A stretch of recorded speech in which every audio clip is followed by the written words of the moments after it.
Welcome back, everybody, to Lecture 2 of U.S.-Russian Relations, Part 2.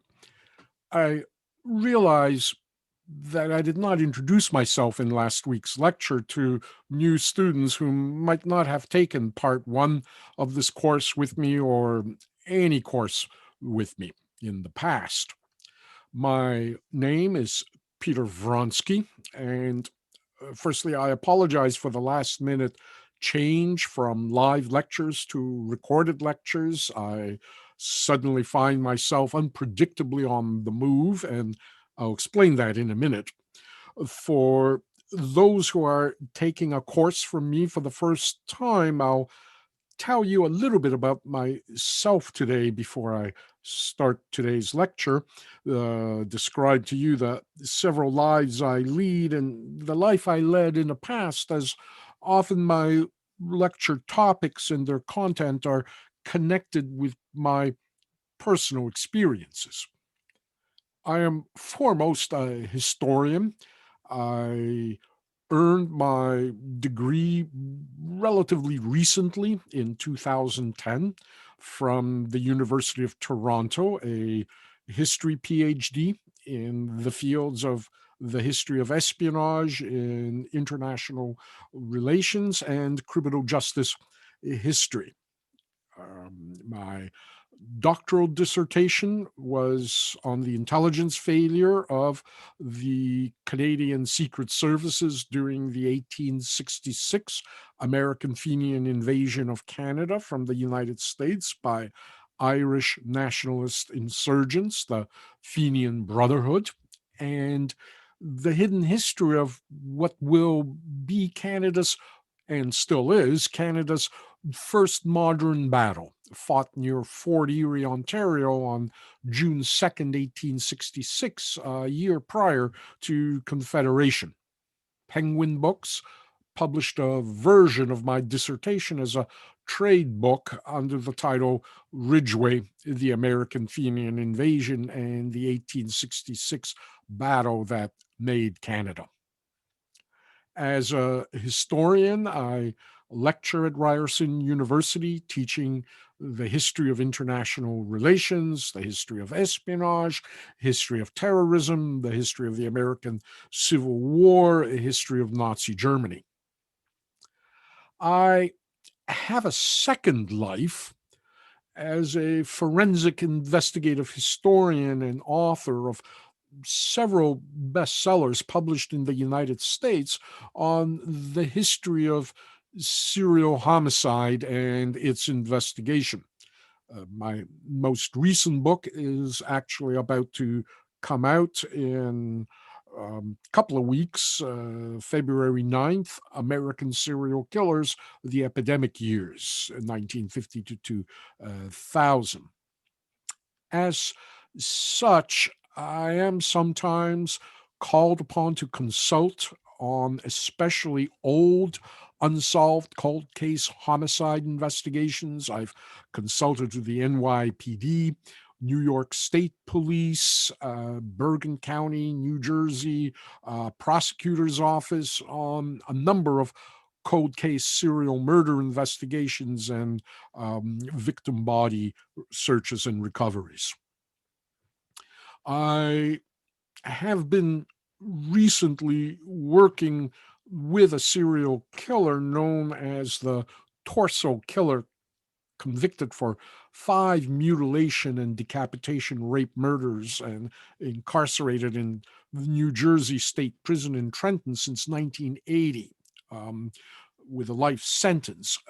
However, he is suspected in approximately 80 other murders in New York, New Jersey, Pennsylvania, Delaware, and other states over a 17-year period between 1963 and his apprehension in 1980. I've developed a good rapport with him and extracted over the last 2 years a number of new confessions to the murders of schoolgirls and young women some 40 to 50 years ago in Bergen County, New Jersey. And Recently, he has indicated that he is ready to make further confessions and, would like to make them to me. And this turn of events a few weeks ago requires me to be ready to deploy to the United States during these crazy COVID times, and to be working inside a prison debriefing this serial killer, and unable to guarantee my attendance for live synchronous daytime lectures on Zoom for life. Thus, I had to pre-record my lectures. I do not know where I'll be when you hear these lectures that you're listening to right now.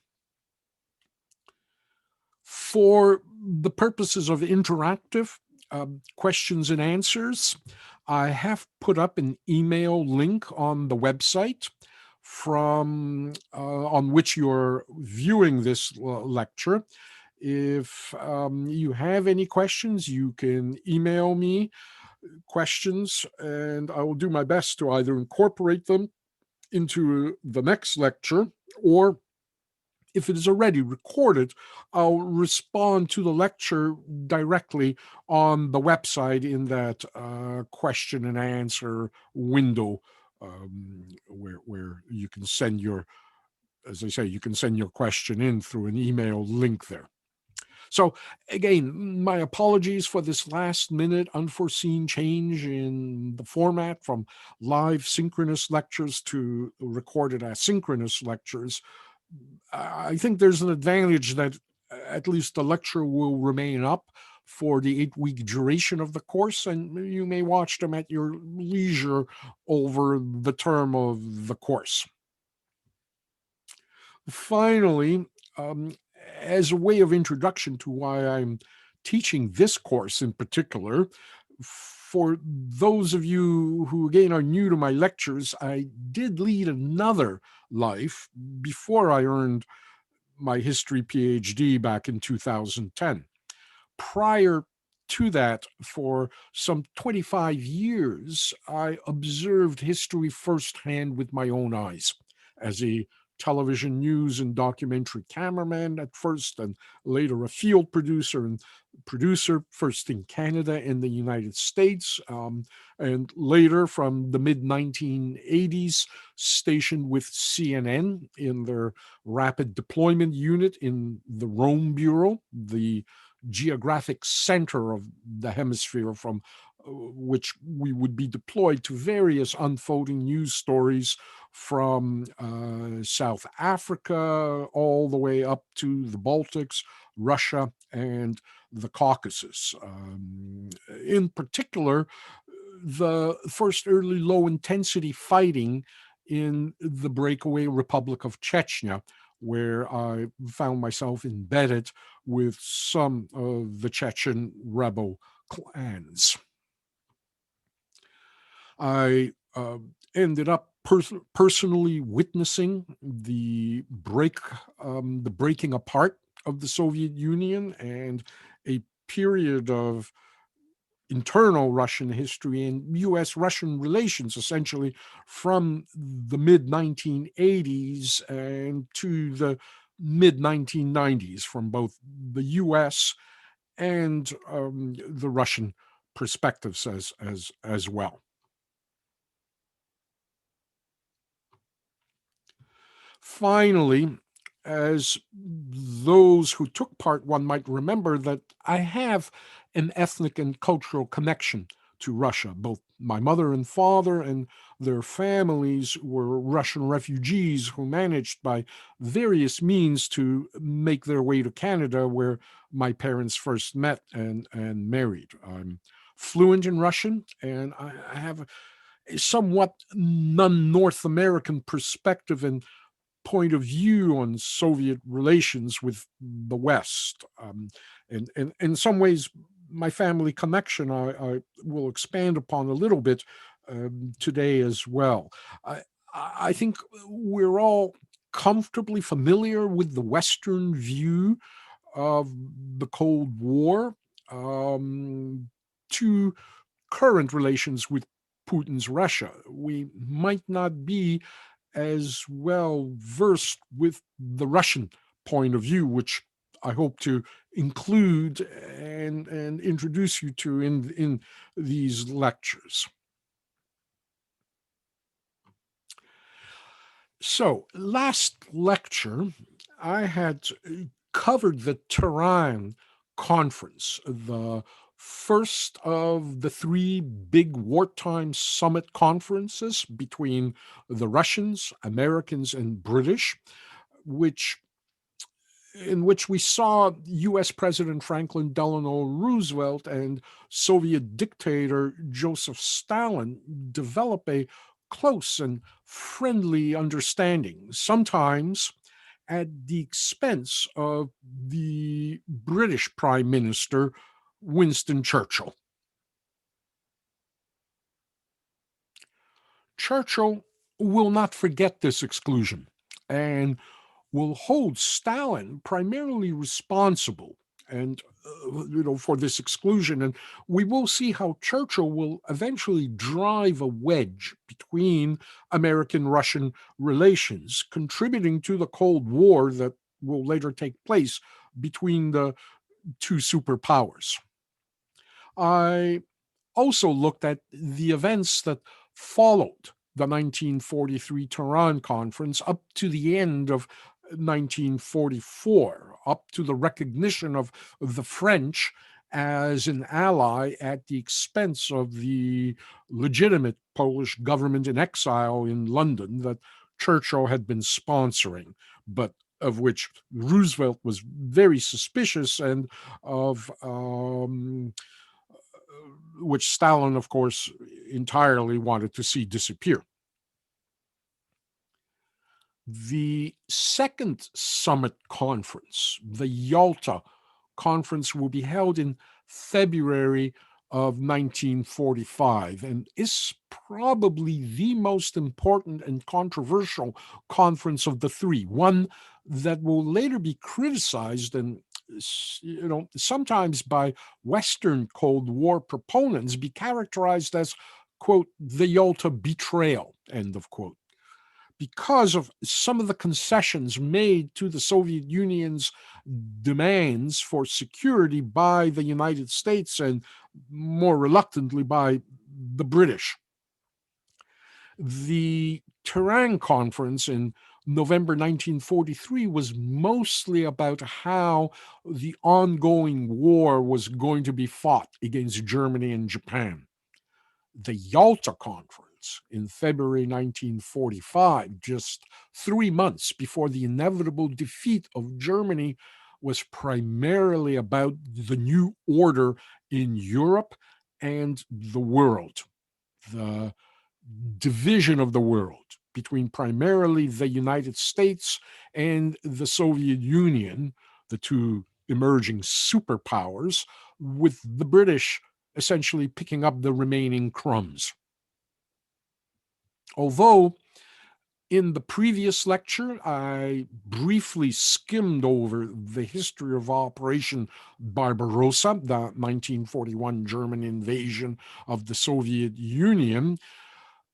Before taking you now inside the Yalta Conference, I want to return to the actual wartime experience of the Soviet Union to give you a much better understanding of the impact and scope of the 1941 joint invasion of the Soviet Union by Nazi Germany and its many allies, Italy, Hungary, Bulgaria, Romania, Slovakia, Croatia, and Finland.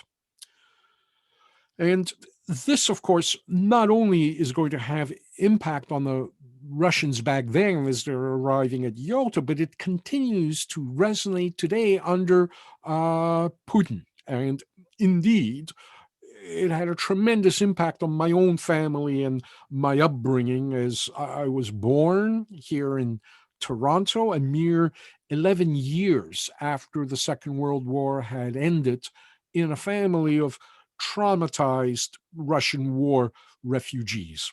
It shaped very much how today I teach that history. What happened in Russia also shaped the Russian demands for future security made at Yalta. The promises made to the Russians by the United States and Britain, and eventually the Russian point of view that those promises were broken and betrayed by the United States and Britain, resulting in cooling relations that eventually froze into what we call the Cold War. So I'll take you first through the war now. Before I actually look at the war, let's summarize just Russian history in the 20th century so far in terms of the dead. World War I, we have 3 million deaths approximately. All these are approximations. Nobody really knows exactly how many died. The Civil War that followed the First World War gives us 14.5 million more dead. The collectivization, mostly in the Ukraine, we estimate somewhere between 5 and 10 million. So let's just say maybe 7 million dead.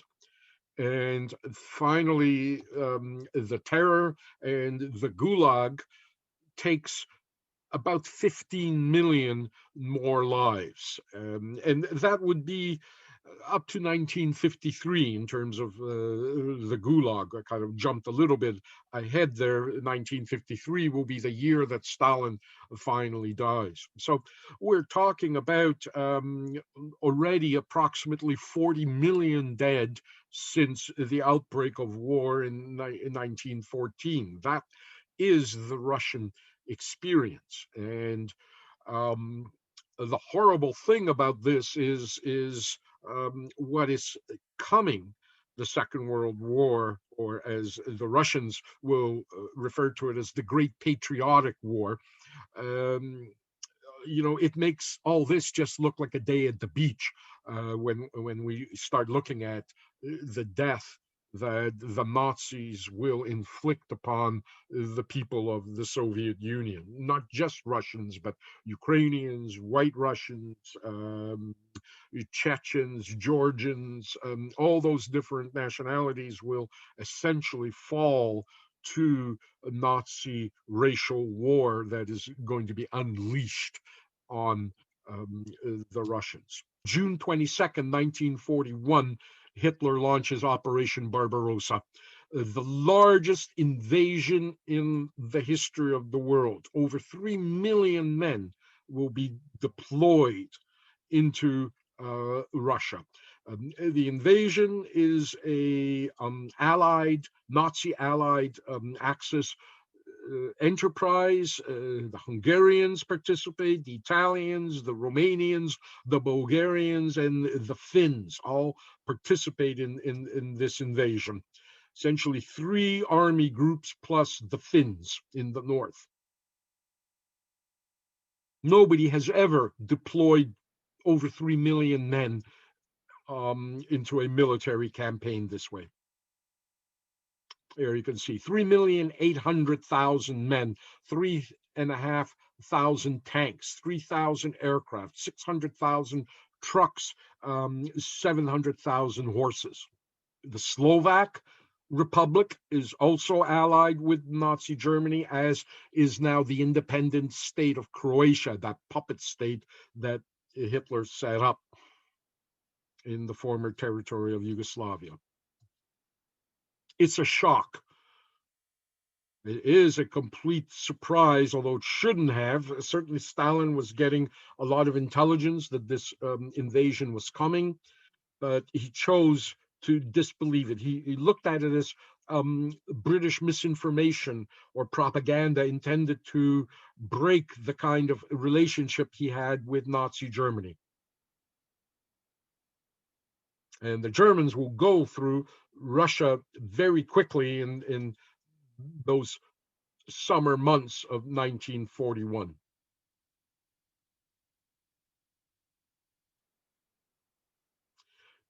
The Russians, as I say, are unprepared in the first days, in fact.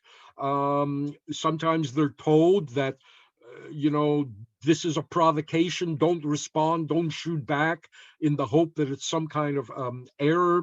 Remember, Stalin had as well put most of the Russian officers' corps and the generals already into the Gulag, or he put them to death.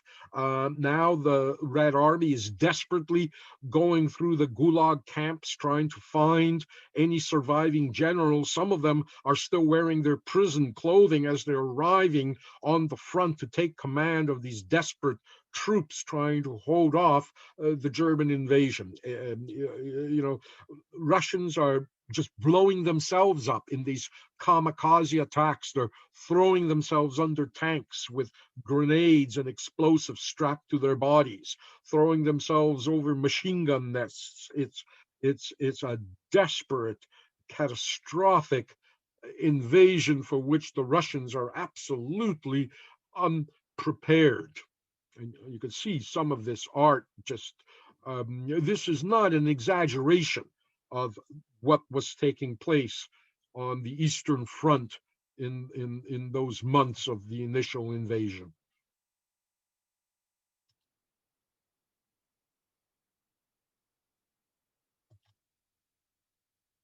Everything the Germans set on fire.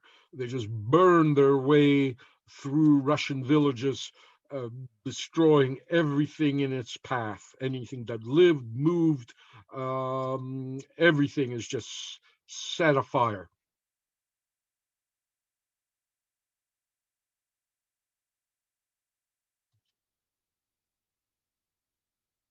And this indeed will be intended to be a racial war. Hitler wants to see the Russian population um, west of the Ural Mountains. The Ural Mountains is essentially what divides Asian Russia from European Russia. He wants to see the entire Russian, Ukrainian, White Russian population just disappear. The only people he wants left alive are those who become slaves for German overseers of the breadbasket, essentially. He intends for um, Russia, the German term is Lebensraum, living room, living space. He intends for that to become the breadbasket of the German people. And so it is a war of extermination. And just what you're seeing right now is just the tip of the iceberg. Of course, Russian propaganda is immediately showing, Stalin as punching out Hitler, beat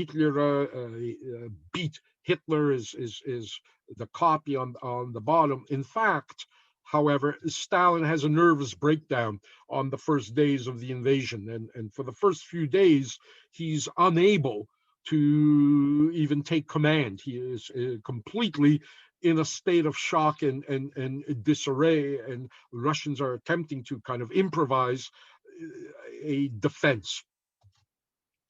Hitler himself will say, all I need to do is to kick in the door and the entire rotting edifice will come crashing down. And very much it seems that way in the beginning of this war. And there are pockets where Russians will fight to the last man, to the death, essentially, on the border. For example, at the one of those famous battles is at Brest, in a point in Poland, which became part of Russian territory in 1939. Here at the fortress of Brest, thousands of Russian soldiers will perish just holding off this one fort, holding back an entire German army to the death until the entire fort is just reduced completely.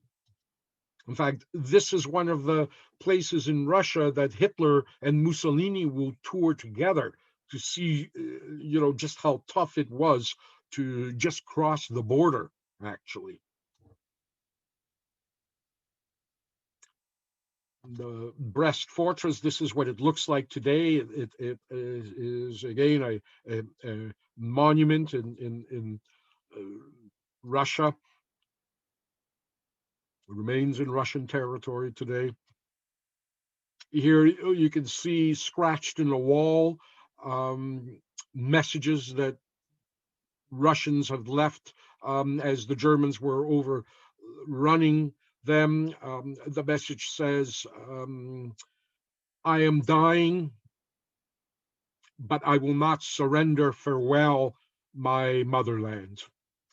20th of July, 1941. So, the invasion was the 22nd of June. So they held out nearly a month behind sort of German lines here at Brest. This is the monument that's built inside the ruins of Brest, stands there today.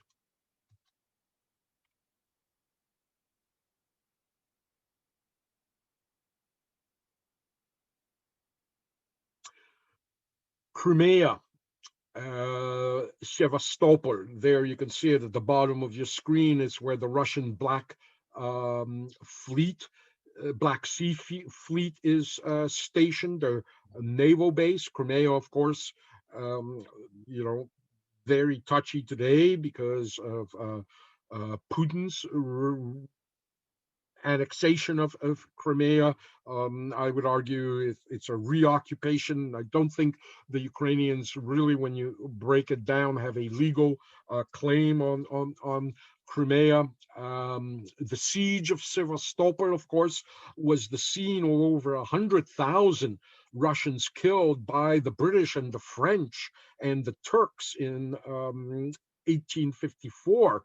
The Russians were dying there, holding that naval port against the British incursion there during the Crimean War. Here you can see there was a fireworks display in 1888 at the Toronto CNE, the Great Industrial Exhibition commemorating Sevastopol.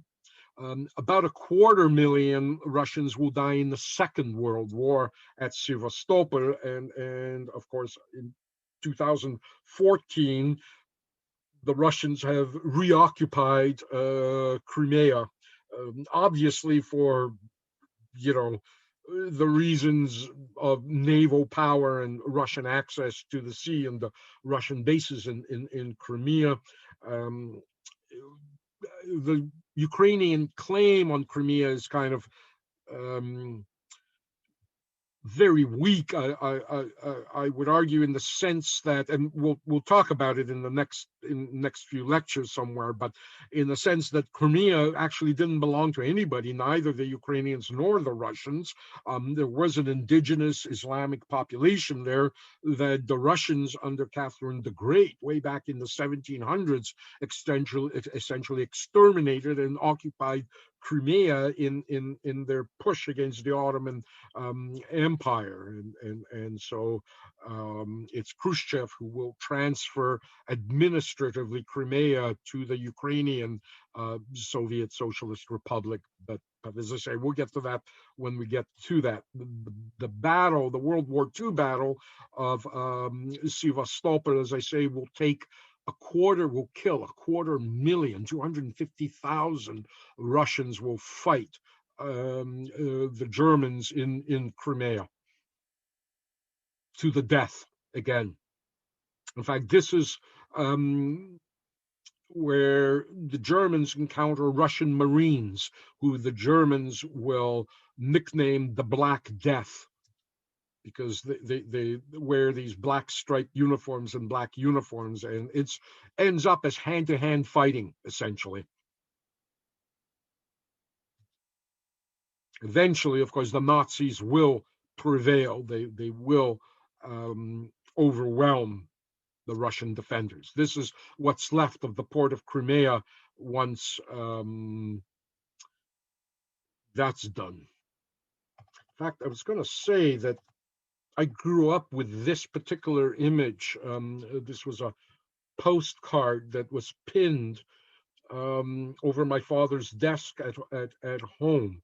And of course, I for some reason it was burned in my child imagination, particularly that blood pouring from the soldier's head over the cobblestone in the bottom image, but this image is very much kind of an image of the my childhood and some of the little icons and tokens and things that were around our house as I was growing up.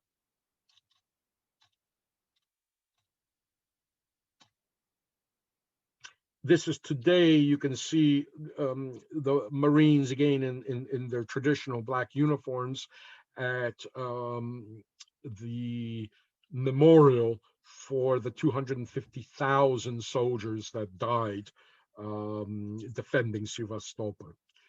This is a place that Putin visits annually, among all the other places where soldiers die. And this is something that's very much burned into the ideology of neo-nationalism in Russia, particularly in the post-Yeltsin period. Putin will never let Ukraine or Georgia enter NATO. I mean, the Russians would, under Putin, would certainly go to war before they would allow NATO to set foot on the shores of the Black Sea.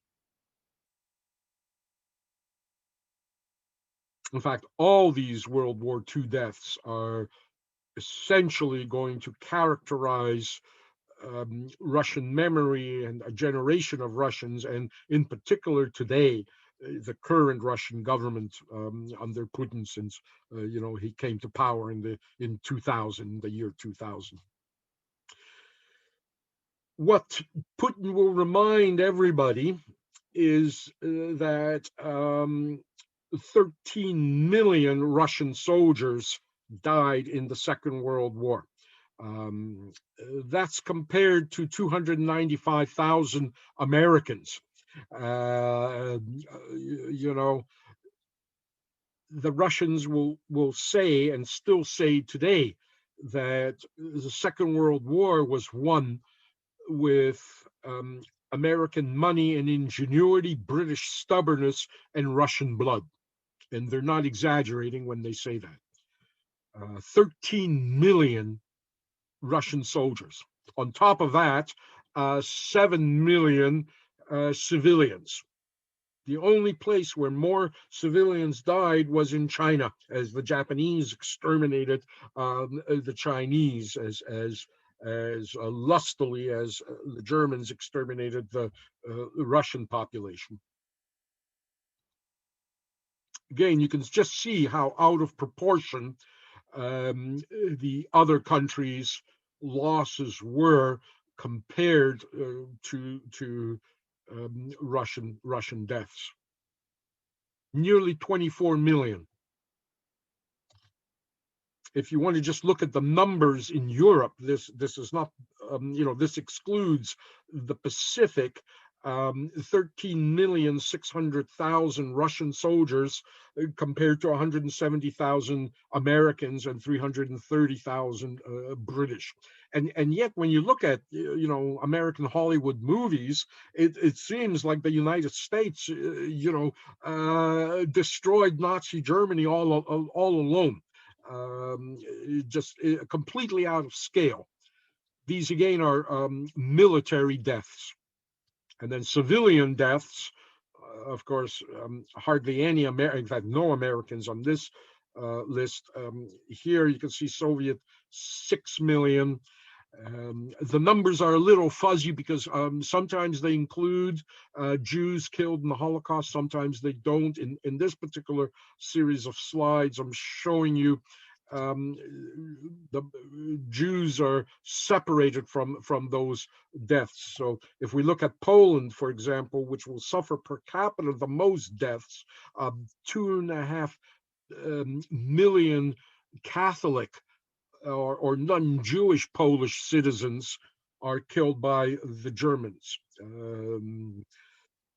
So as a per capita, Poland will suffer the most civilian deaths, and then you add another 2,800,000 Polish Jews to that, you get easily over 5 million Poles being killed by the Nazis. It's indeed a book of the dead. And as Hitler had thought, you kick in the door, the whole rotting edifice will come down. It does come down as Russian soldiers begin. They don't have much weaponry. There is no strategic defense. They're not led very well. They begin surrendering in droves, and then by the hundred thousands. In certain places, 300,000 Russians surrender at once. Enormous amounts of prisoners taken by the Germans. And Russian prisoners of war will not be granted the benefits of the Geneva Convention. As I say, Hitler is fighting a racial war. And so while British POWs, French POWs, American POWs get Red Cross packages, they're treated very well inside German POW camps. I've actually spoken to a couple of years ago. I was speaking with a veteran from Dieppe. He told me how he was released by the Germans because he had a bad back, and he was released and allowed to come back to Canada in the middle of the Second World War in 1944. He said he even faked a little bit his back injury, and his biggest fear was that the Germans would figure out that he really didn't have as a severe back injury as he was faking. But he got back out of the war by 1944, a year before the war ended. Nothing of that is going to happen to the Russians, prisoners of war. Russian prisoners of war are driven with sticks, essentially. They will be enclosed in these camps run by the SS, not by the German army. Again, no treatment as POWs under the rules and laws of the Geneva Convention. Jews among Russian POWs are identified, and they will be led away and murdered, a violation of, again, the Geneva Convention. These are Russian soldiers in uniform. They will all be immediately put to death. The rest of the Russian POWs are just left out in the field, surrounded by armed guards. They're left out to die from exposure and starvation. In the first year of the war, 3 million Russian POWs will die in the Nazi camps. And this is deliberate starvation. And then for the rest of the war, Russian POWs will be used as slaves and then shot once they're no longer able to work. These Russian POWs eventually end up cannibalizing each other.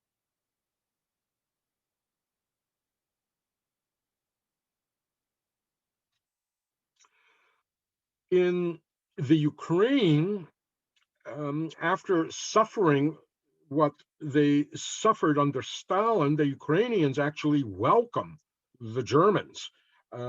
They cannot imagine anything worse than Stalin. They see the Germans as liberators.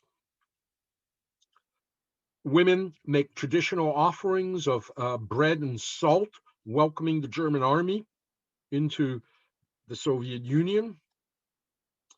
Ukrainian girls make sandwiches for the German army, bring them milk, buttermilk. They flirt with them, give them flowers, bless the German army as it's moving into Russia. Everybody has a Hitler salute. As I say, they cannot imagine anything worse than Stalin, especially after the famine of the collectivization. And had the Germans been a normal invading army, or had Nazis been, a normal um, specimen of humanity, they probably could have taken advantage of this. In fact, some Nazi officials were telling Hitler and Himmler that those people are going to be happy being part of the Third Reich, especially if we allow them to have kind of their own little puppet kingdoms. They'll serve us very well. But you don't become a Nazi if you're, not stupid, and Nazis are stupid, and so very quickly all this goodwill begins to wear away under German racial thinking. The destiny of all the Slavic peoples in the East was extermination. Only those who can work as slaves are to be left alive. And so very quickly, the Germans begin brutalizing the population. This is another um, postcard that I would see around the house. In fact, my grandmother uh, had, and I didn't quite understand what was going on, but I could see it was nothing good. And these works of art really reflect the reality of what was happening as the German army was advancing into the Soviet Union and the fate of the people there.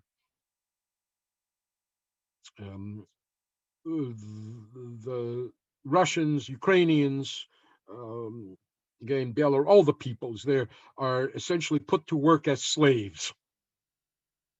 First at home, and then they begin to be rounded up to work in Germany, especially women.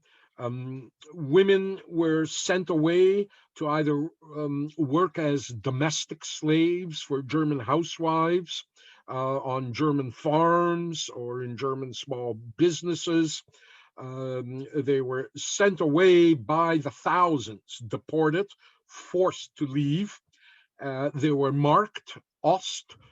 Ost means um, um, East. They were labeled as Ostarbeiters, Ost Eastern workers. And so they had to wear that badge. In the way Jews were forced to wear the Star of David sewn to their clothing, so were foreign workers in the side of Russia. Slave laborers would have been marked that well as well.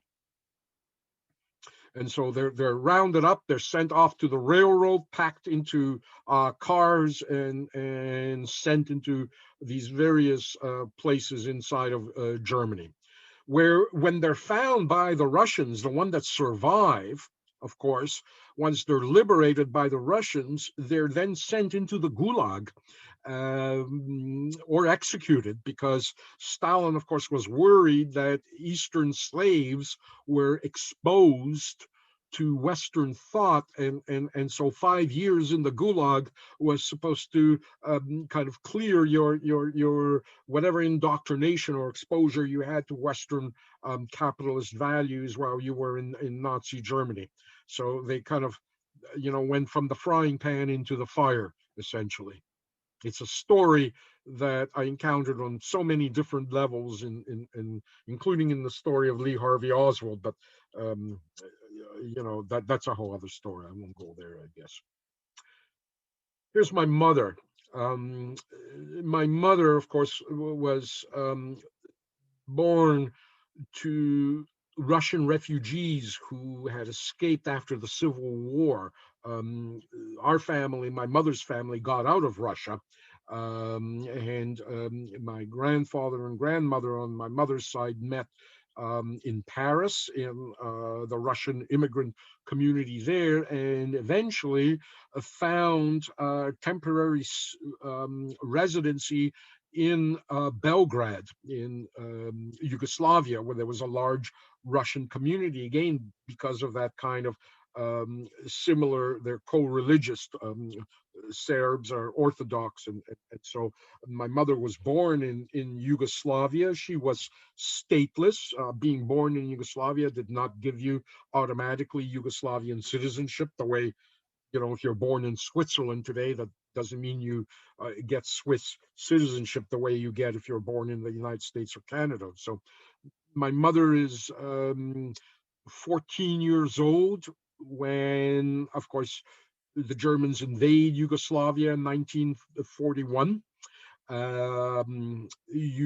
Belgrade, of course, is in Serbia, and the Nazis intend to kill off the Serbs in the same way they intend to kill off, all the other um, uh, Slavic peoples, and so within the first year of living in Belgrade, my mother is now starving, as most Serbs are starving, as food rations are um, now dedicated to Nazi ally in the north, the Catholic Croatians, and as well sent out to Germany. And it becomes very difficult being in Russia after Barbarossa, of course, as the Russians in Serbia are expected to now join the fight against Judeo Bolshevism. And my grandfather doesn't want to, go to war in Russia against his fellow Russians, and so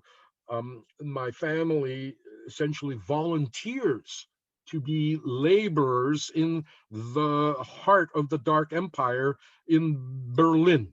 And there is my mother's work identification card. She, my grandfather, and my grandmother end up feeling that they're safer in the heart of the empire, the evil empire, rather than on its fringes, and end up living in Berlin from 1942 onwards. My mother kind of smiles through the war, and of course then come the bombings. And my mother, from childhood, I heard stories of how the bombings began to increase in Berlin, what it was like to live through Allied carpet bombing, and of course by 1944, early 1945, the Russians are beginning to approach Berlin, and of course my family, as stateless but born in Russia, of course would have been immediately scooped up by the Russians and either killed right there as traitors, or certainly deported back into the Soviet Union, and would have ended up in the Gulag. And so my mother managed to, as a young woman, again smile and connive her way into Czechoslovakia. And there, my family lived, again stateless, in Czechoslovakia until 1948, when Czechoslovakia fell behind the Iron Curtain, and the Czechs, the Russian army began to consolidate,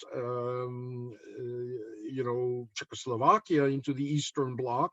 And again, it was a threat to my family's future if they fell under Soviet administration. And so once again, she had to make a run for it, and she ended up in a refugee camp in Naples, Italy.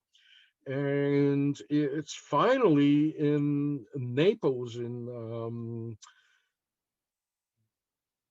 Bagnoli, I believe the name of the camp, that my family managed to get sponsorship from that church where the Grand Duchess Olga was in attendance, and so they ended up arriving in Canada somewhere around 1952, and I was educated in that church as a child. That's where, as I say, I had on a few occasions seen the Grand Duchess and heard her speak, but that's how my family on my mother's side managed to survive this catastrophic war. And compared to other people's stories, they got off lightly. My mother ended up working in the Bank of Montreal in the securities division there, and made a career with the Bank of Montreal until her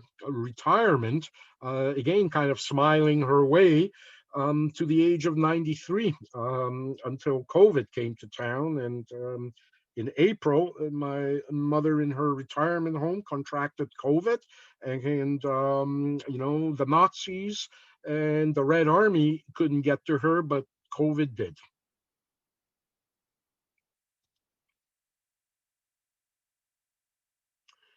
The other unfortunate women who did end up getting liberated by the Red Army, their fate was not as lucky as my mother's. They were brought back and disappeared into the maw of the Gulag,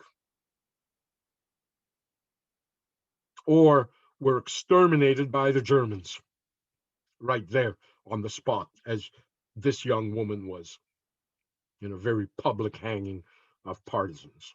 In fact, hanging was the way to go for the Germans in Russia.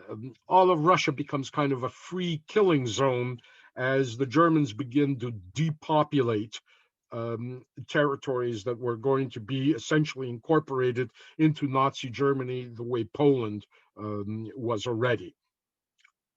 Men of military age or working age are just rounded up at random, brought around to the back of the barn, and shot down at the edge of the cornfield or wheat field. Hung like chickens by the dozen. Often hung at railway stations so commuters can see what it means to defy Nazi authority. Hung for fun, hung as prizes. And we have thousands and thousands of these photographs of hangings, because Germans soldiers are carrying cameras with them, and they're taking these pictures and they're sending them home to their mothers, to their girlfriends, to their families. And the German post office censors are yanking these photographs out of the soldiers' letters and throwing them into filing cabinets, which at the end of the war, as the Allies are entering Germany, every time they take a post office, they find a filing cabinet full of these atrocity photographs that the German censors had pulled out of the letters. This is a daily sight in occupied Russia.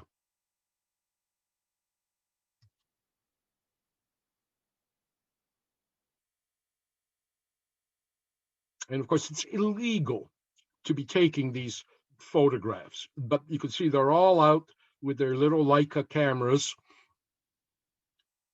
taking these souvenir shots. Look, Ma, look what I saw today. My father is 13 years old when the Germans invade, and he would later tell me the dread he had of having to leave the house to go somewhere. My grandmother would send him on an errand, and he just dreaded going out into town because he would have to go by all these hangings that were just normal every day. He remembers the Einsatz group and coming into the town and rounding up all the Jews, and they just never came back. He didn't see the shootings, but other people in the town would have. So you see these children at these hangings everywhere. In every second photo, you'll see kids who have stumbled into these scenes, and I won't even speculate what kind of impact that will have on people in their adulthood. I know that my family, I would not describe them as normal, having gone through that.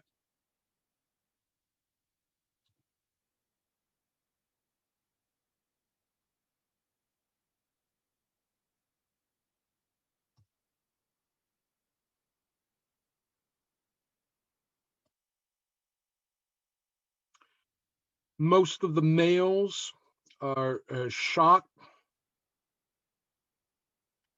Of course, Jewish population, males or females, are all exterminated by these mobile killing units that fan out through Russia, killing anything that moves.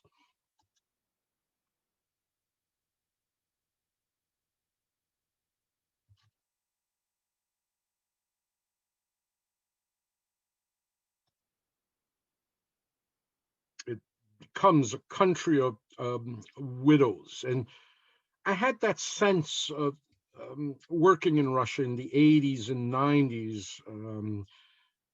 Somehow it was a very matriarchal society, with broken men, even that late in the 80s and 90s. Just women ran things.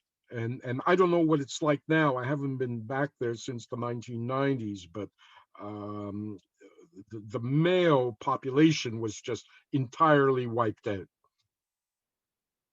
This, of course, policy changes all those, you know, Russians and Ukrainians who are welcoming the German army now, as well as those POWs who escape with stories. Russians stopped surrendering, and you now begin to see this robust partisan movement grow where the terrain allowed for it. For example, in White Russia, in the Pripyat marshes, you have entire Russian partisan resistance armies, some with mortars and heavy weapons that begin to engage and slow down the German advance, as they go to war. So those who were able to do this did this. This was much easier, again, depending on the terrain. If you had cover, if you had forests or swamps that you can kind of carve out a territory in, this was a feasible thing to do. My family was based in Mariupol, where that star is. On the Black Sea, and there it was a very different terrain. There was not much to escape to. Um, Germans immediately, as I say, my father was 13. The Germans immediately, when they entered Mariupol, they closed all the schools. So my father's education ended at the age of 13. He ended up just wandering around as a boy through a city of hung people. Um, there was an incident between my grandmother where a a, um, a German or a local Russian Ukrainian police volunteer kind of was harassing my grandmother at a well, and my father pushed the lid of the well on his fingers, shut the well trap door on his fingers. And that afternoon, the local gendarmes now came and arrested my father and my grandfather and were leading them away to be shot. And as an act of resistance against a local authority gendarme. And one of the gendarmes there actually served in the White Army with my grandfather, who had already gone through the Gulag as a former White Army officer in the 1930s, and actually was rescued by my grandmother, who had been a pro-communist, pro-Soviet teacher. My grandmother remained kind of a loyal Bolshevik right to the end. But my grandfather was the opposite. It was, strange marriage. But as I say, my grandfather was in the White Army and ended up, as I say, in the Gulag. My grandmother eventually managed to bribe and make her way to get him out of the Gulag, and so this gendarme recognized my grandfather and offered kind of a rescue line that involved my grandfather and my father joining a German Cossack corps. My grandfather had been in the cavalry, and so he was immediately qualified. And of course, Cossacks, since Catherine the Great, were used as frontier troops. And the idea was that a Cossack would go to war with his family. He would bring their women and children with them. That was the only way that Catherine the Great could keep these soldiers in these remote regions fighting, protecting the Russian borders, if they could have their families near them and with them. And so there was this, in fact, you're looking at him, this German general, Panwitz, who was kind of an admirer of the Cossacks and thought, they could serve in the German army the same way as they served Catherine the Great if we let them have their families. And that was the key to my family's survival. They joined the Cossack Corps, the women and the men all together. My uncles, my cousins, everybody was scooped up. My uncle also had an advantage that he was an agronomist, and the Germans thought this was a very valuable skill, and so our family had as well that protection that my uncle was an agronomist, an essential slave for growing food for Nazi Germany. So that also was a blessing. So our family essentially ended up as part of the German Cossack Corps, and the children went to war as my father. By then he was 14, and my father was one of those child soldiers in the Second World War fighting with the Cossacks. And eventually they end up fighting their way into Italy, in northern Italy. And so there in 1945, Hitler arranged for a part of Italy to become kind of a Cossack autonomous region, where my family found themselves at the end of the war in northern Italy. And then it got a little bit mysterious. It was always a family secret. How is it that we ended up in Canada? We were on with the Germans, and I know the story of Yalta, when Churchill, Roosevelt, and Stalin got together, and the Yalta Agreement stated that any Russian citizens found abroad in Germany or in Italy or in France or anywhere, because that war had scattered people all over Europe into all these different corners, very much the way my family was scattered, that their fate was to be returned back to Russia. And of course, when the Cossack army surrenders in northern Italy, and they actually cross into Austria at that point, when they surrender to the British, as the story goes, they are all rounded up and forced onto these trains and sent back, beaten back into these trains, sent back to Russia, where the moment they get off the train, they're immediately executed by the Russians as traitors, which, is what they were essentially. It's known as the Last Betrayal, the victims of Yalta, the secret betrayal of the Allies by Nikolai Tolstoy. And yet that somehow, even though my family was in the midst of that, didn't happen.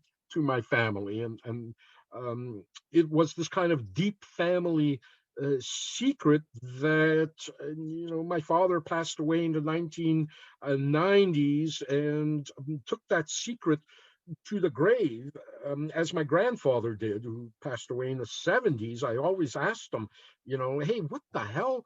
How the ever did we end up where we ended up?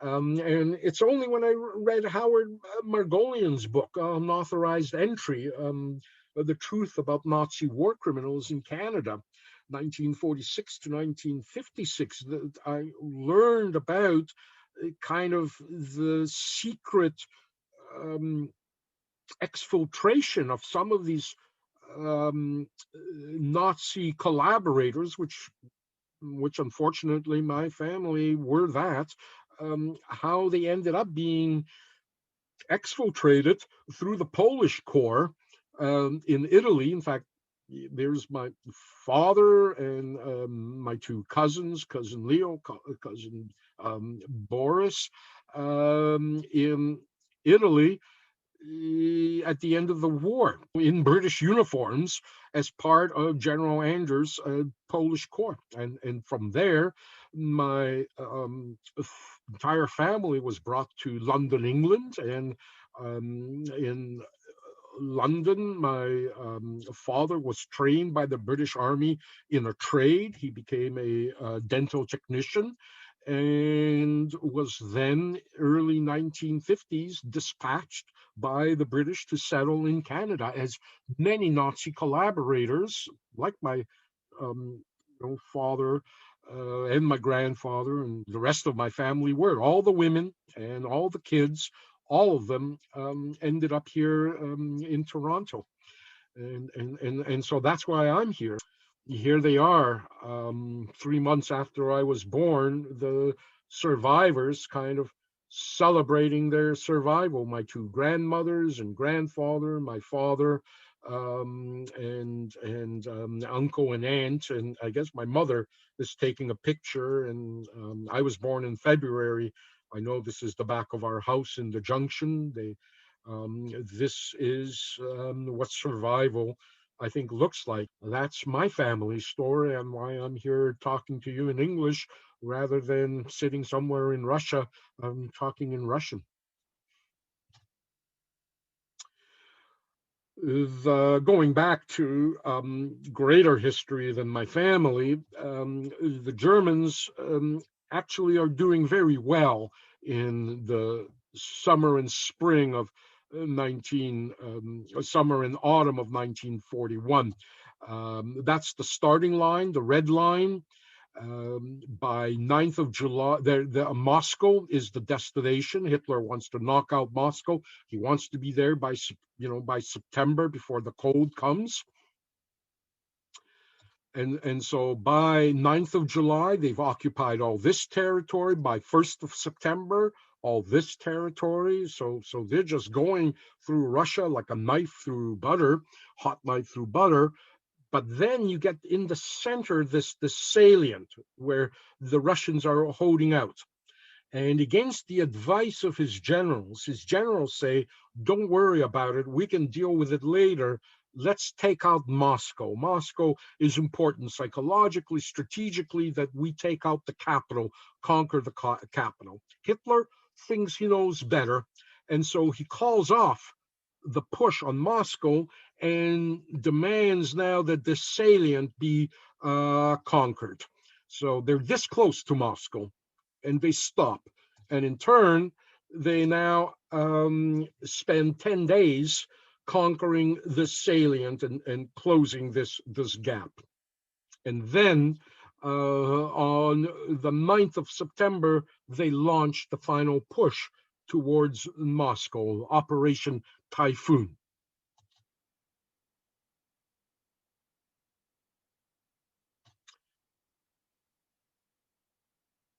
You can see all the forces deployed. And so Germans continue moving in September, but late in September, a light rain begins to fall, and all the roads in Russia are, at that time, are dirt roads. There are very few paved roads, and so the roads get a little bit muddy. And for the Germans, the rain is kind of a relief. The war is going great. They're celebrating victory after victory. And as this light rain begins to fall, it even, is a cooling relief of a rain. They're splashing through the mud. It's just a joy. Um, and then you have the second day of rain, and then the third, and then the fourth, and then the fifth, and then the sixth, and then the seventh, and then the eighth. And the German army begins to sink in the mud.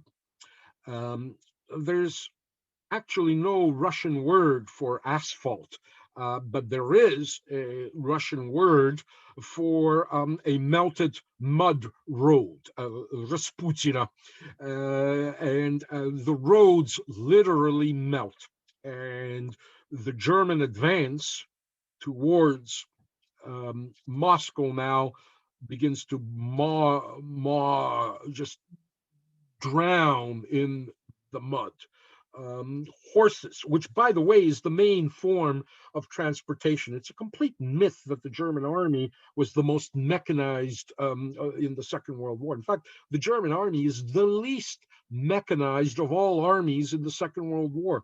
Horses are the main vehicle of transport, pulling ammunition, getting the wounded out. It's all horses. It always was. And so the horses are literally sinking in this mud. It becomes known as General Mud. Neither the Russian generals nor the Red Army could stop, the German advance, but General Mud did. And then, as the German army essentially sinks in this mud, overnight, General Winter comes. In fact, it comes miraculously. Um, the Japanese have a term for it, kamikaze, the divine wind. And that's exactly what it was for the Russians, the divine winter. It comes something like 6 weeks earlier than usual. By the end of September and beginning of October, temperatures drop to record cold that nobody in the history of Russia, of recorded history, ever recorded 30 below at the end of September and October. And Russia pretty much has weather like Canada. It's not particularly different than, say, Sudbury or Calgary or Winnipeg in Russia. And Sudbury and Winnipeg and Calgary and Toronto in October are not 30 below, but Russia outside of Moscow goes 30 below, and all the vehicles the mud overnight turns into concrete and locks the German army up to their axles in concrete hard mud. And suddenly the Germans, still in their summer uniforms, because Hitler had expected to occupy Moscow by September, and so he didn't figure on delivering or even producing winter uniforms that the Germans now needed as early as October. All the oil in the vehicles is not winter grade oil, so all the vehicles break down.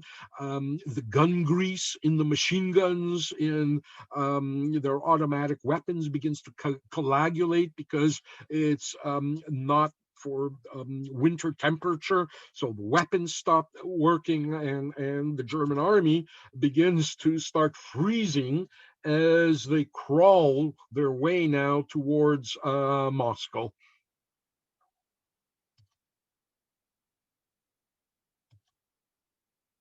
It's a winter wonderland. the Germans arrive. Um, they managed to get actually into the suburbs of Moscow. If Moscow was Toronto, they arrived around Islington Avenue and Airport Road. Um, in fact, if you've been to Moscow and you travel to the Moscow airport, Sheremetyevo, if you're traveling from downtown Moscow before you get to the airport, kind of as you get to Islington Avenue in Toronto, there's a German tank sitting by the side of the road with its treads blown off. It's left there as a monument to show just how close the Germans got to downtown Moscow.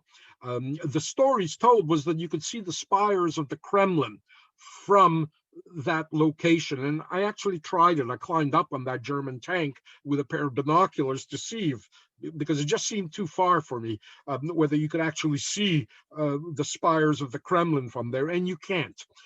It's a myth, but you can see spires from a monastery on the way to the Kremlin. So I suspect that that's what they saw, these spires from the monastery, and mistook it for the Kremlin. But they got within, in good traffic and no Russian army, they would have been 30 minutes away from downtown Moscow. That's how close they got. But on the night of December 5th and 6th, the Germans couldn't advance another meter. That's it. They just gave up the ghost in the suburbs of Moscow. And that is the moment, December 6th, that the Russians now launch their counteroffensive. By now, Stalin knew that the Japanese were going to honor the non-aggression pact with Russia. He learned that through, again, spies, in particular, one particular spy, Richard Sorge, who actually was a German, but working for Russian intelligence in Japan. He confirmed for Stalin that the Japanese were not going to jump into the war, and that gave Stalin an opportunity to take Russian troops offline in China and on the border of Manchuria, and now deploy them in December of 1941 at Moscow to stop the German advance. And by now, the Russians had retooled. They had winter uniforms, white camouflage, skis. They brought in a lot of, as well, Siberian troops who were comfortable in the cold, as well as Russian horses for the cavalry, and German horses, big sturdy horses used for hauling beer in temperate Germany, didn't do well in the cold. Their arteries tended to constrict, and as soon as you would put a German horse to work in that kind of 30 below zero weather, and we're talking centigrade, 30 below zero weather, the arteries of the horse would constrict and the horses would drop dead from heart attacks. And again, horses were the main vehicle for moving and transport in the German army. And so the only thing they were good for now was for eating, which the Germans had to do now, as they had extended their supply lines now too far, and the Germans began to essentially freeze without supplies. And Russians as well, they love the cold. What do Russians do for a good time? They get into a hot steam bath, a banya. They drink a lot of vodka. They get really sweaty, and then they go rolling out into the snow naked, as their girlfriend beats them with birch branches. That's a good time for the Russians, and crawling on your belly through the snow to kill Germans is just something even better.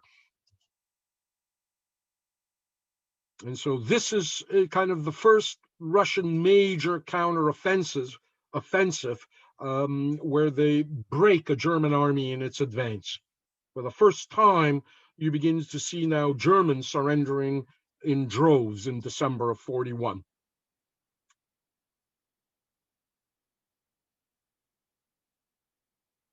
And they're miserable looking Germans, as I say, in their summer uniforms, barely able to protect themselves from frostbite. Some just lie down and go to sleep and die, like these three, just found huddled together, dead.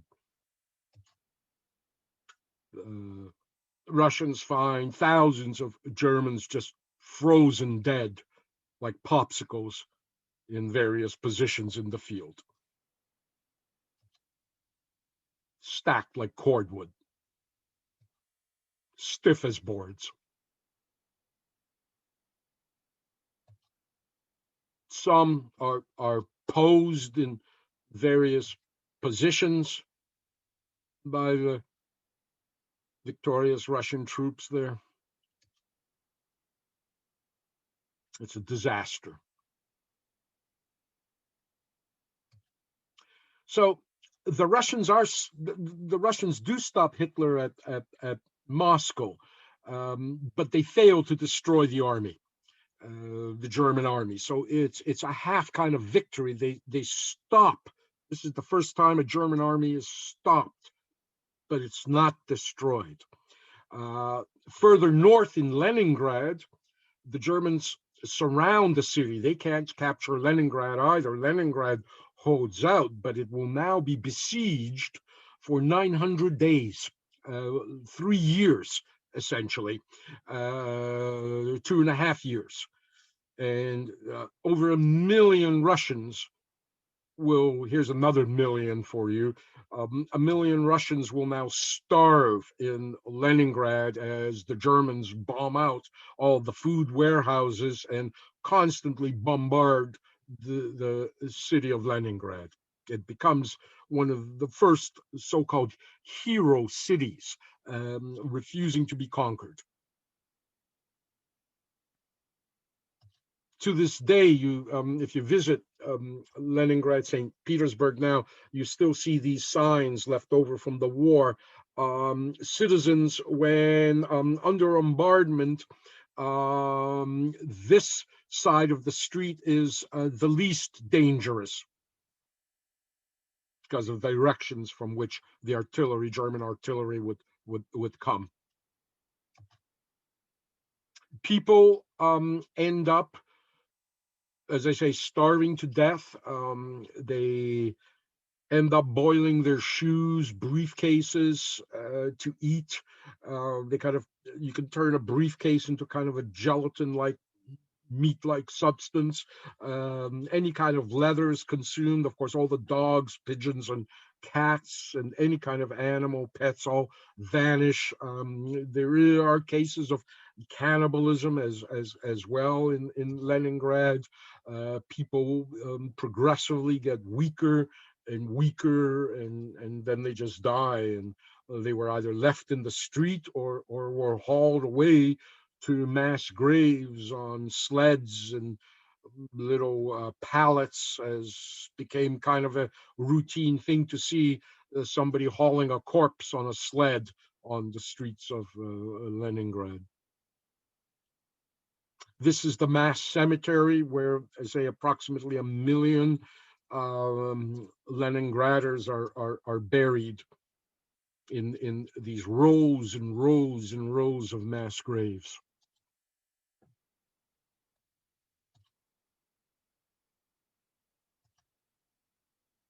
The inscription, the last line of that inscription, «Никто не забит и ничего не забито», не забито. Nobody is forgotten and nothing is forgot. And indeed, again, this is a place where Putin annually, that's all Putin does, I think, year through year, day through day, he just goes to these mass graves and commemorates all the Russian deaths that occurred throughout the Second World War. There's that never again mentality that Israel has. It's Russian never again mentality is comparable to that of Jews and Israelis, considering what had been done, not just by the Germans, but as well as by the Hungarians, Romanians, and Bulgarians and Italians who had entered this war on Nazi Germany's side, and all those countries that were put behind the Iron Curtain were the kind of the launching platform for the invasion of Russia. That's why there was a curtain of iron erected by Stalin after this war was over. Hitler retools, he replans, and this time, in the second year, as the winter begins to pass, he essentially holds that line. But then, in the summer of 1942, he launches what we could describe as Barbarossa Part 2. And this time, forget Moscow, he decides he's going to go for the oil fields on the Caspian Sea. He becomes desperate for oil. And you can see how massive the German Reich now has become, the German Empire. And this is a very different terrain he's now pushing through. And of course, in January 1943, it's going to culminate with the Battle of Stalingrad. This is a vast terrain that at first appears to be very hospitable to the kind of combined motorized infantry, combined arms, blitzkrieg strategy, but it's vast. And as the Germans are pushing on this second offensive through Russia, it's like sailing on an ocean, and they go hill after hill, and yet they don't encounter any Russian troops. There's nothing there. They're just empty spaces. And every time they come to any kind of civilization, factories or villages, the Russians have now scorched earth, burned everything at the approach. So Germans are getting to nothing. Eventually, they start hitting the industrial belt, where indeed the oil fields are just beyond there. And so they find themselves in these kind of industrial cities. And there now the German army starts getting bogged down in a place where the blitzkrieg doesn't work, inside an urban environment where they start fighting house to house. And of course, every time they bring down a building, the rubble becomes a fortification. And so urban warfare is a nightmare for the attacker and a delight for the defender. And the more you bring a building down into rubble, the more it becomes a fortification to the defender. And so they literally have to pound these high-rise buildings and apartment houses with artillery in the street. And the casualties just are extraordinary for both sides. And it's a slow crawl, not a terrain that you want to wage war in. It's a nightmare. And eventually, the Germans get into the suburbs of Stalingrad. And Hitler has a thing about Stalingrad because it's named for Stalin. It's of less strategic importance, but because of the name, Hitler insists it has to be taken. And they have to fight their way through these ravines to get into the center of town. Imagine if you had to fight for Toronto, and then you had to fight your way first if you're approaching from the east, through the Don Valley. You're looking at the same kind of terrain. In fact, the Don Valley would be even a little larger than this valley here. And eventually, the Germans begin to rumble into Stalingrad. Here you can see how the Germans begin arriving, finding their way into the city, which is located on the Volga River. It's called Volgograd today. And here they really are starting to get slowed down by the Russian army. And they managed to nonetheless push the Russians out of Stalingrad. But once they get to the bank of the river, they discover this impenetrable Russian position. The entire Russian army just dug in on the other side of the river, and the Germans are exhausted. They just don't have the inertia anymore to push their way across the river, and they just stop in the ruins of Stalingrad. This is the view from the Russian side of the river towards Stalingrad. This is what it looks like.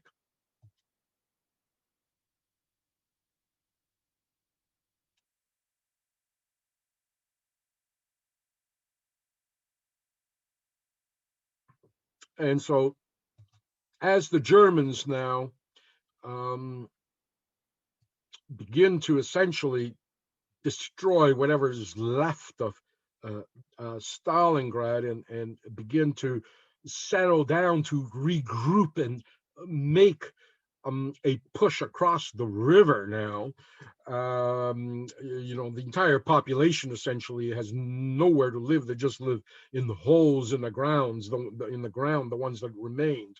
And so, as the Germans now begin to regroup, to push across this river, the Russians now in January of 1943 launch a counteroffensive, and they surround the German 6th Army and the German 4th Panzer Army, a dedicated tank army, and lock it inside Stalingrad, pushed against the army on the other side of the river. The Germans have nowhere to move.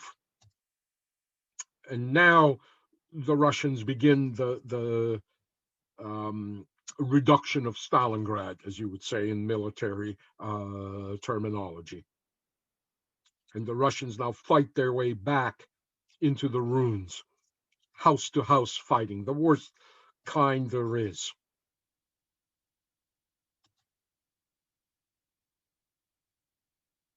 Over 1 million Russians will be killed at Stalingrad.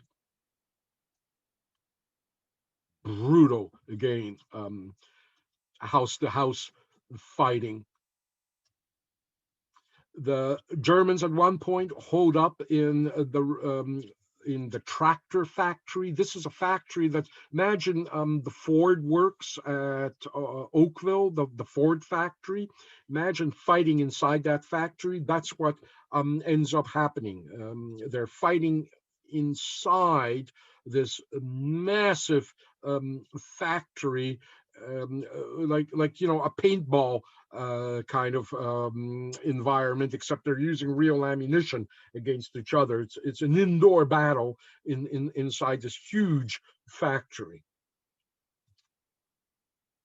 See, Russians are not only fighting, house to house. They're now fighting room to room, floor to floor, wearing this kind of body armor that you can see this soldier wearing. Never seen it in any other photograph of the Second World War, this kind of heavy body armor plate that he's wearing across his chest.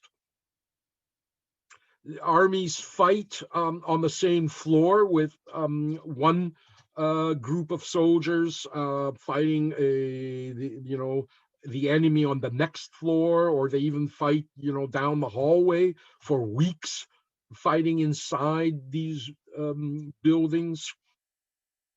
It's just an inferno. And this battle goes for 2 months.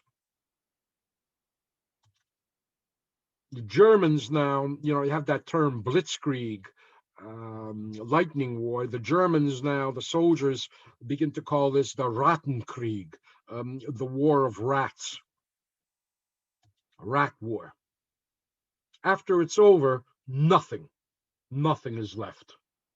Stalingrad is reduced to rubble, as if someone had dropped a nuclear bomb at it. It looks like Hiroshima or Nagasaki.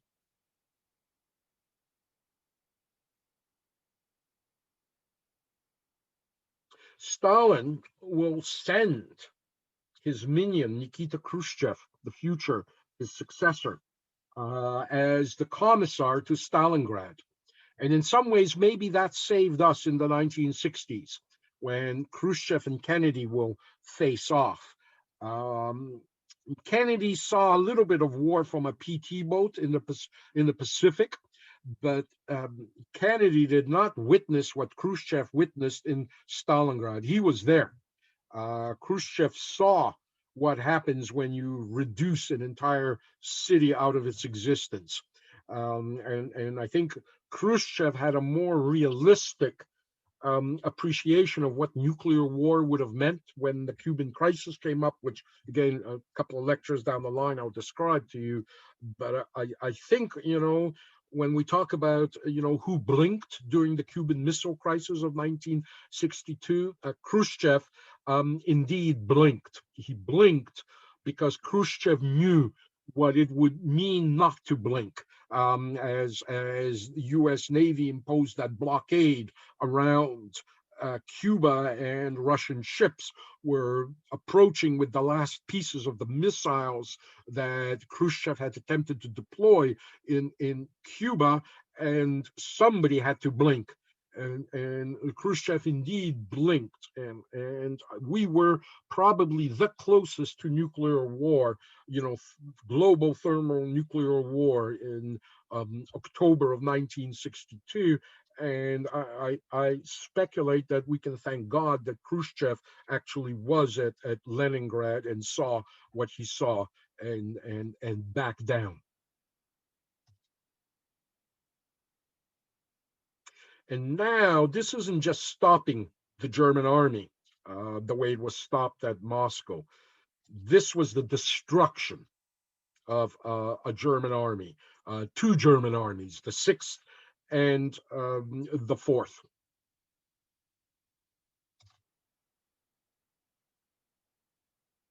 Stalingrad is just littered with corpses after the war. As I say, 1 million Russian dead, and approximately, we're estimating 450 to maybe 500,000, 500,000 Germans killed at Stalingrad.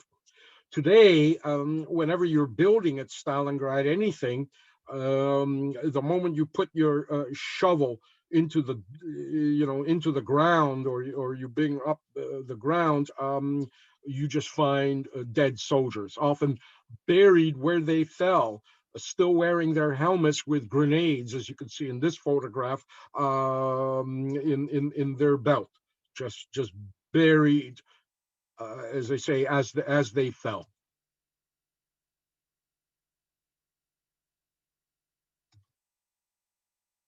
There are entire corps of Russian volunteers who still are trying to recover the dead and identify them. Here you can see recently 500 Russian soldiers were found in a corner of Volgograd. And there was a kind of a memorial ceremony over the dead, and they were given kind of a formal funeral with candles lit at every one of the dead.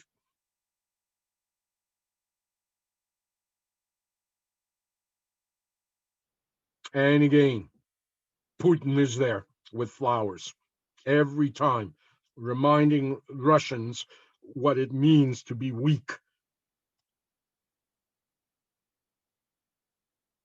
You can't understand Putin today or Putin's Russia unless you understand the experience of Russia in this war. There's General Field Marshal Paulus. This is the field marshal who Hitler offered to exchange for Stalin's son, Jakob. And as Stalin responded, he said, you know, my son's a lieutenant. A lieutenant isn't worth a field marshal. You can keep him. German army will be marched off into captivity, the survivors.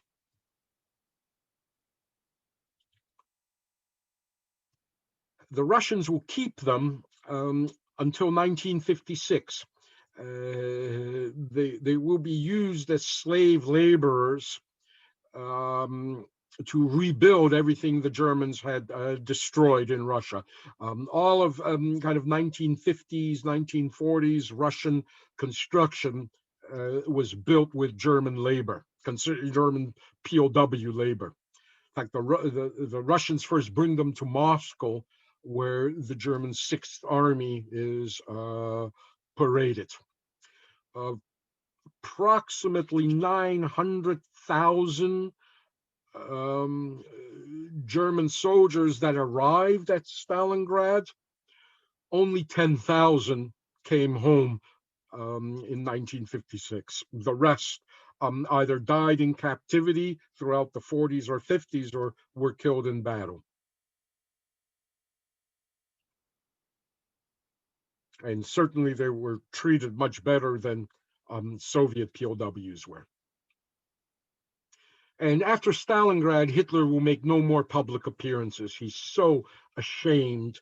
There's no way they can spin this into a positive story. My mother, again, was in Berlin when Stalingrad fell, and she tells me they played funeral music for 3 days over Berlin radio. There's nobody in Germany who didn't have a family member who was at Stalingrad, either dead or missing or imprisoned. And now the German generals as well start looking at Hitler, and a year from now they're going to try to blow him up, and they'll fail. There's one more counter attack. There's this salient at Kursk that again bugs Hitler. He will launch his last major counter offensive in July of 1943 at Kursk. This has been sometimes said to be the largest tank battle in history before the Yom Kippur War of 1973, and Operation Citadel, and it's a failure. Hitler is defeated at Kursk in July of 43, and June 1944, the Russians launch Operation Bagration, which is one of the most massive counteroffensives in history. The Russians just roll over now the German army. It's launched in coordination with the British and Americans that land the same month at Normandy. And now resistance starts really breaking out everywhere through Europe.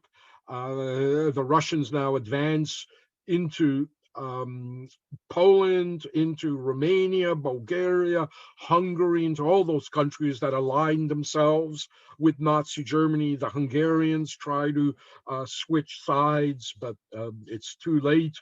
And it's an allied effort, coordinated effort now between the British, Americans, and the Russians. It's very friendly. Everyone is on the same page. Roosevelt and Stalin are, planning a great future. I think I'll probably save that for the next lecture as we begin to look at, the reasons for the Cold War and what goes wrong. But they meet at the Elbe, which is the dividing line in Germany between the Russian army and the American army. It's love. There's nobody foresees the Cold War that's coming at this point. It's going to be a shock and surprise to everybody how bad things will go and how quickly. And so by September of 44, the Russians are now pushing towards the German border through Poland. Germans launched one last counteroffensive in December in the Ardennes, the Battle of Bulge, the Battle of the Bulge, and after that, it's over. It's the Russians who will be given the task of taking Berlin. And so you can see on the left is the Elbe where the Russians push to. And as they're going along, pushing towards the Elbe, they're also surrounding Berlin. And again, something like 750,000 Russian soldiers die fighting for Berlin. 750,000 soldiers is just to take Berlin is more soldiers than the United States has lost in all the wars it had fought in its entire history. Eventually, the Russian army advances to ground zero, which surprisingly is the Reichstag, considering that Hitler kind of abolished the Reichstag. Why the Russians make the Reichstag as the symbol, but they do. And of course, again, brutal combat, very much like Stalingrad through Berlin. This is exactly what my mother knew what was going to happen and managed to escape Berlin to Czechoslovakia in January before the arrival of the Russians there in April and May.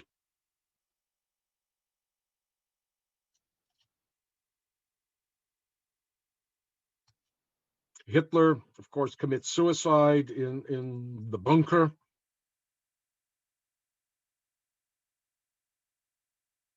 Kind of, I look at this painting, another postcard that was kind of tacked up over my father's desk at home, and one that I thought of when I thought of Donald Trump in the White House bunker as Black Lives Matter raged outside the White House. I thought of this postcard here.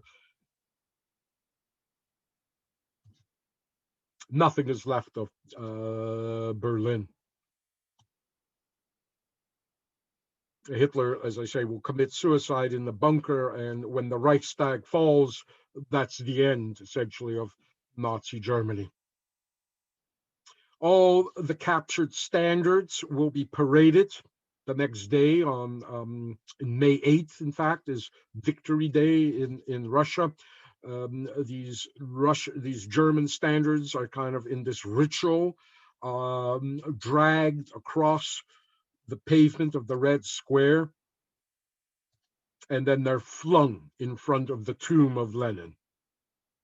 It's a kind of almost like an offering to Lenin. Almost primitive kind of, well, maybe not primitive, but almost a kind of an old world, 18th century, almost military tradition.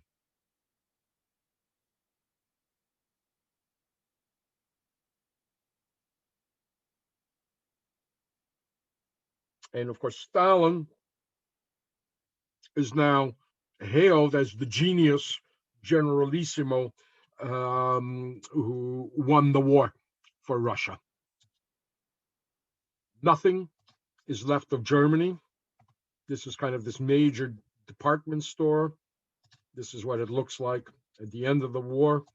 And the rest of the German army now are marched off into captivity, where they will be put to work rebuilding Russia.